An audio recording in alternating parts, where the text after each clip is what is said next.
mesdames et messieurs, nous sommes à un tournant décisif de notre système de santé.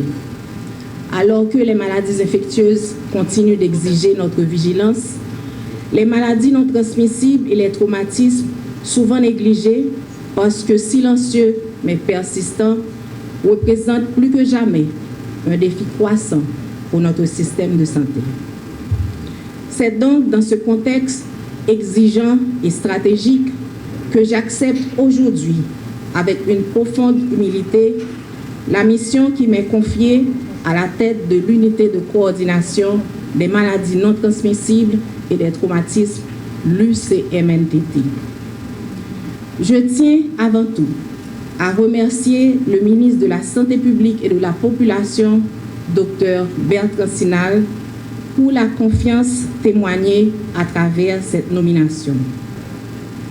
C'est un honneur qui m'inspire, mais surtout une responsabilité qui m'interpelle, car elle me rappelle l'ampleur des défis qui nous attendent, mais aussi l'opportunité de contribuer avec détermination et engagement à une juste cause essentielle pour la santé publique.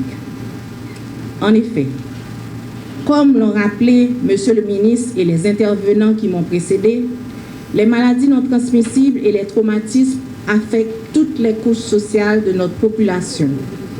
Elles appauvrissent nos ménages et compromettent notre développement.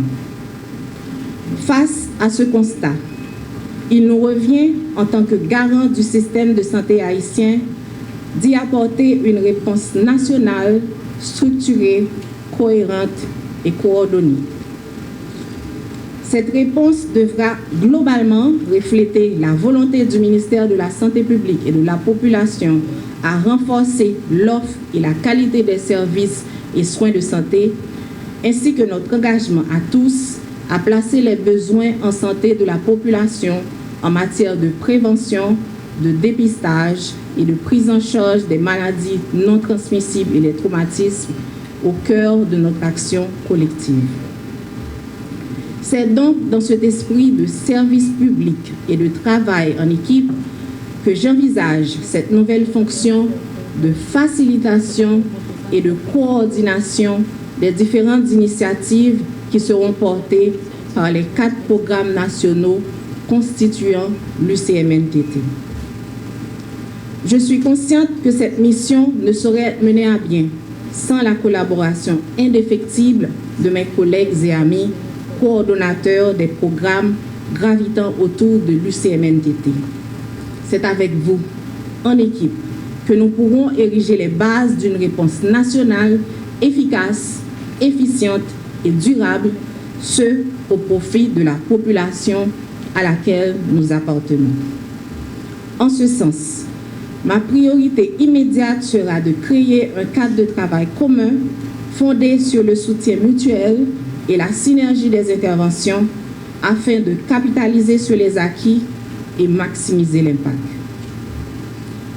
De plus, l'objectif étant de faciliter la coordination stratégique des différentes interventions qui seront conduites à travers le pays dans le cadre de la lutte contre les maladies non transmissibles et les traumatismes, l'une des actions prioritaires de l'UCMNTT-MSPP sera la publication très prochainement du plan stratégique national de prévention et de contrôle des maladies non transmissibles et des traumatismes.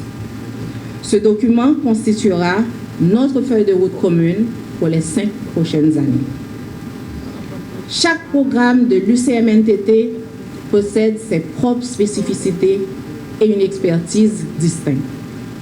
Ainsi, chers collègues, directrices, directeurs de programme, je m'engage aujourd'hui à vous accompagner dans vos missions, car ce n'est qu'ensemble, dans une approche participative, que nous pourrons relever les défis et honorer les responsabilités confiées à cette entité stratégique du ministère.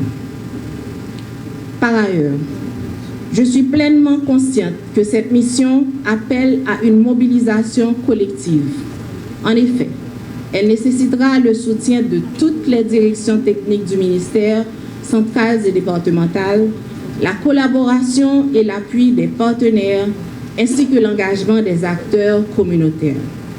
Je m'engage donc à favoriser un environnement de travail ouvert, collaboratif, orienté vers l'innovation, l'efficience et la redevabilité. Les enjeux sont considérables.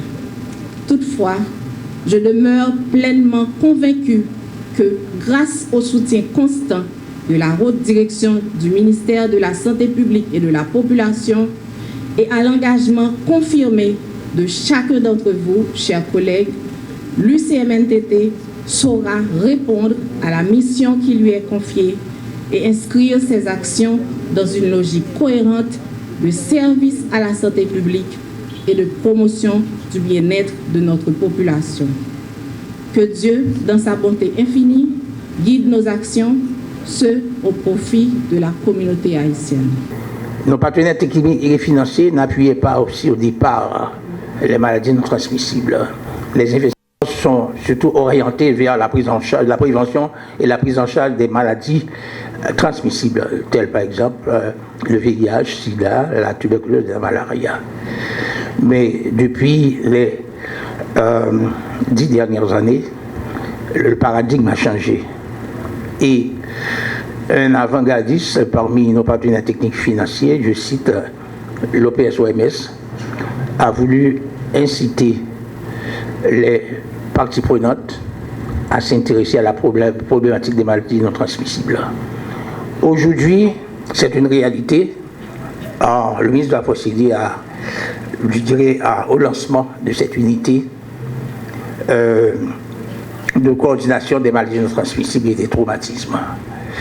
C'est une action d'envergure qui va permettre à ces patients affectés par ces maladies d'avoir recours à des soins de qualité. C'est vrai que les maladies chroniques coûtent beaucoup plus que les maladies infectieuses. Mais avec un investissement de nos partenaires et surtout une contrepartie nationale à travers notre réseau public, nous allons pouvoir répondre aux exigences de la prévention et de l'apprentissage de ces maladies non transmissibles et des traumatismes. Le deuxième événement, ce sera l'installation du comité de pilotage qui va pouvoir orienter les actions vers la création d'un institut national de cancérologie. Depuis quelques années, nos partenaires cubains accueillent nos patients. Des amis de l'autre côté de la frontière, les Dominicains, accueillent nos patients. Mais c'était, je dirais, une réponse de justice sociale, de faire bénéficier de cette prise en charge par nos patients haïtiens, nos patientes haïtiennes, en mettant sur place un dispositif devant permettre à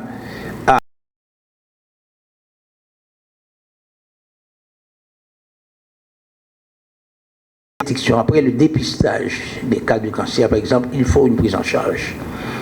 Et les déplacements à l'extérieur sont parfois difficiles. Non seulement parfois il y a des difficultés de transport, mais aussi il y a un prix à payer. Et nous pensons que en lançant cette initiative d'un institut national de cancérologie, et nos patients vont pouvoir bénéficier de ces soins de qualité. Mais pour la réussite de cet institut, il faut non seulement la convergence des efforts des cadres techniques haïtiens, mais aussi l'appui technique de nos partenaires, mais surtout aussi la contribution de la société civile répartie en ces différentes associations de support aux personnes affectées par le cancer. Et dans la salle, nous voyons aussi des gens qui se sont engagés dans la lutte contre le cancer en Haïti. Ces gens sont là à notre droite. J'en vois d'autres au fond de la salle. Et au nom du ministère, nous saluons la détermination de ces gens qui ont dans leur famille des gens qui sont affectés et qui poursuivent la lutte. Je voudrais en terminant souhaiter que cette cérémonie soit, je dirais, un point de départ, par une simple formalité, un point de départ cristallisant un engagement du ministre actuel de mettre en place cet Institut national de cancérologie. Il y a eu une tentative en 2008, et dans la salle, je vois le docteur Ronald Corneli, qui accompagnait le ministre d'alors, le ministre Robert Auguste, et il y avait eu même une cérémonie de pose de première pierre, mais ce projet a échoué, et nous pensons que cette fois-ci, ce sera une réalité, et nous pensons aussi que ce projet ne sera pas au niveau de la capitale qui est déjà congestionné, un projet qui sera peut-être dans une de nos villes de province, et ceci va permettre, je dirais, une meilleure dispensation de soins, et nous anticipons un succès remarquable, tant au niveau de la prévention, de la prise en charge des maladies non transmissibles, mais aussi dans la mise en place de l'Institut national de cancérologie.